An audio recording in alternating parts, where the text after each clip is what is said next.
Hi, good afternoon. Good afternoon. Okay. First, I appreciate the fact that all of you are here because I know some of the issues across both. And to start with, let's give some credit where credit is due. This is a very good budget, and we'd like to thank the governor. Let me go through it. So first, the fact that the $15 million rental assistance program that the Assembly and the Senate put forward last year has been baseline for 5 years. Thank you for that. That is outstanding. I will touch on a non-budget issue that we are greatly appreciative of, which is the sanctions, the conciliation bill that the governor signed. I know Assemblyman Wright has been pushing for that for several years, so that's great. Thank you. We will be coming back, as I mentioned to Ms. Devine, we'll be coming back for the rest of state. I hate that phrase, rest of state, but we'll be coming back with all of New York State, so that's great. And then supportive housing. To be perfectly honest, this is, this is historic, and the governor, to his credit, should take a bow on this one. 20,000 units of supportive housing, in addition to the mayor's 15,000, is remarkable. I know some executives like saying this is historic frequently, but this is actually historic. I want to give the governor credit and thank him and you for your work on this issue. A couple of questions I have about, let me start there with that commitment to 20,000. Are you guys in conversations with the city to put together a New York 4 agreement so we can make sure that those 20,000 come online after both Mayor de Blasio and Governor Cuomo are no longer in office? So I think our foremost concern is about getting the program up and going and making sure that we are delivering the units as quickly as we possibly can. And so I'm not sure when an agreement will be signed or if it's even necessary, understanding that the 20,000 units are fully funded, and I think New York City's units are also fully funded. Okay, I understand that and I appreciate it, but from a legislative perspective, and I take both the governor and the mayor at their word with their numbers, but they're going to be out of office. So to budget long-term and to make sure that there's a commitment by the city and the state respectively, I would really look at to start looking to get an agreement together. I would strongly insist on that if I could. But in the context of, I am incredibly grateful to your actions on that. Let me ask you a couple questions about the 6,000 units if I can. Right now, as I understood, Commissioner Rubin, you said that, or my understanding of the plan is most of the supportive housing units are going to be matching what the city has proposed. Is that the current plan with your 6,000? So it would be 5,000 for the city and about 1,000 or 1,200 upstate? Assemblyman, if that's, and before I answer your question, I want to make sure you're talking about giving credit where credit is due. I would be remiss if I didn't thank you for your leadership on this exact same issue. See, we work together, great things happen, and that's everybody in the legislature. So thank you, sir. I appreciate it. Not at all. As far as geographic distribution, again, the best we can do at the moment, I think, is the way our agency works. And our agency is the capital provider for most of those units, if not for most of those units. We issue periodic capital, RFPs, so capital, competitive issuances to make the world know that our capital is available once they've got services contracts in place. My guess is that what we will see is that the distribution, as I said, of applicants for that capital is going to be something like, I don't know, call it 85% New York City and 15% rest of state. That just matches where our best understanding is of where the capital's been spent in past years. Okay, so if I may, a recommendation.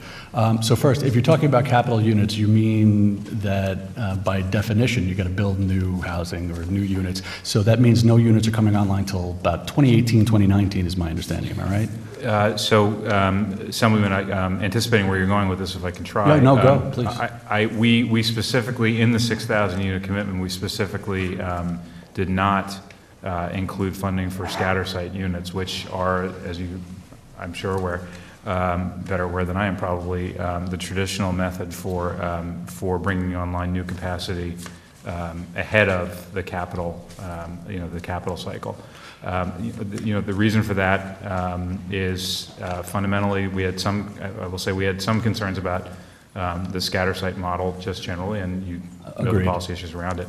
And the governor wanted to make sure that that this was a long-term plan, a long-term capital plan, and that funding for scattered site may come from elsewhere. My understanding is that the mayor's plan has substantial funding for new scatter site, which is obviously is a different model. So we're on the same page.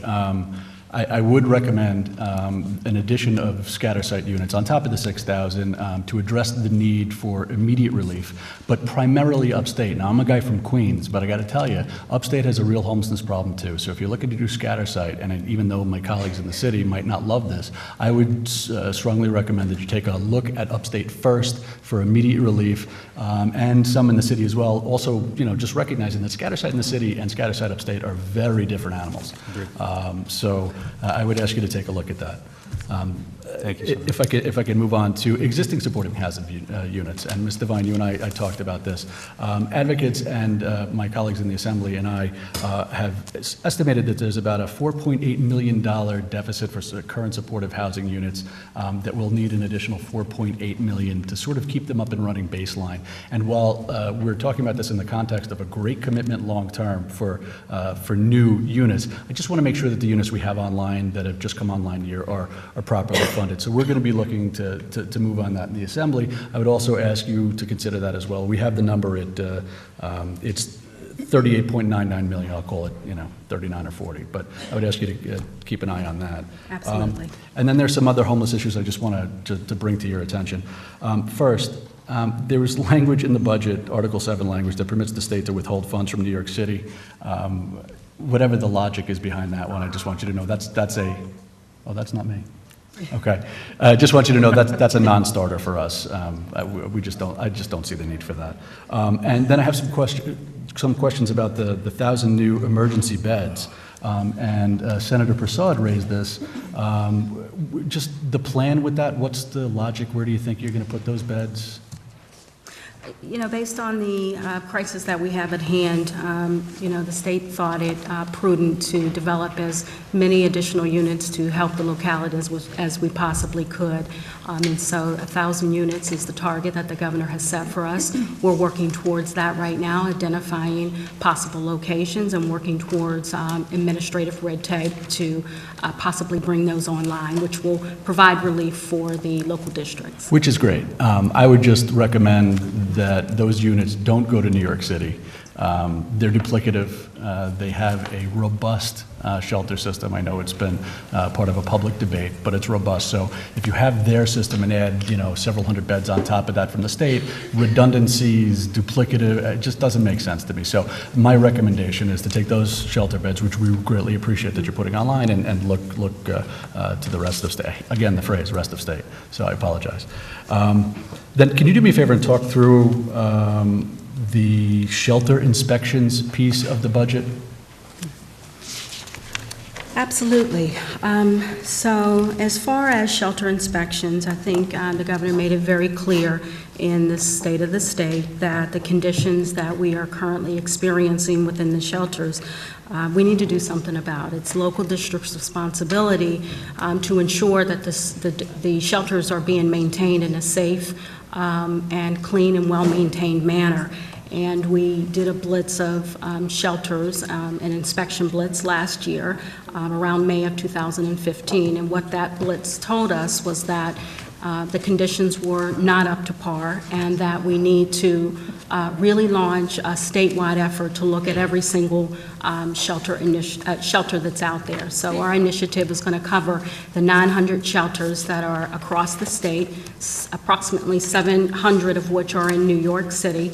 And as you do know, we will be collaborating with the comptrollers in order to conduct those. Okay, those and with the administration as well as a collaborative effort, I'm assuming and hoping, because I know there's been some tension on this issue. I'm just hoping this, for this particular piece, inspections of shelters, and they should be done, they should be robust, and there should be a rapid reaction to it, but a coordinated effort. But I appreciate that. Thank you. Two other questions, and I know my time is getting limited, but your anti-poverty initiative, $25 million for upstate, $20 million capital. Look, we're looking to accept it because any bit we get to help deal with poverty is helpful. But what are you guys thinking localities, the 10 you've identified, can do with that money? You know, it's a start. I recognize that poverty is a large issue. It hasn't happened to families overnight, and we're not going to be able to solve it overnight. However, I'm really excited about the anti-poverty initiative because it's going to give seed money to those 10 communities who have had high poverty concentrations in their areas. And so with the seed money, of course, you know, they'll be able to work with not-for-profit community as well as other, you know, for-profit entities that are interested in helping to pave a road for recovery of poverty in these various areas. Okay, and we appreciate that, and we will be in the Assembly coming forward with a pretty robust package related to anti-poverty and public assistance and how the system is actually working at this time. So I'd look to have conversations with you on that, and maybe those two could be joined. One last question, and Senator, forgive me, I know that I am running out of time, but when it relates to HIV funding, it's my understanding that the City of New York included $26 million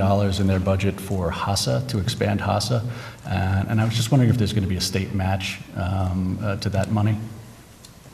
I believe there is a state portion to that funding, but I'm not entirely sure, so let me get back to you with, okay, and just, you know, sorry, thank you, I appreciate that. And one last follow-up on that is, there's also several thousand individuals with HIV who live upstate, and so I would look to have conversations with you offline about dealing with that population in a similar manner to HASA. But that's it for me. Just let me end with this. Thank you to you, and thank you to the governor. He did an outstanding job with his social services budget this year, and it's greatly appreciated. Thank you. Thank you.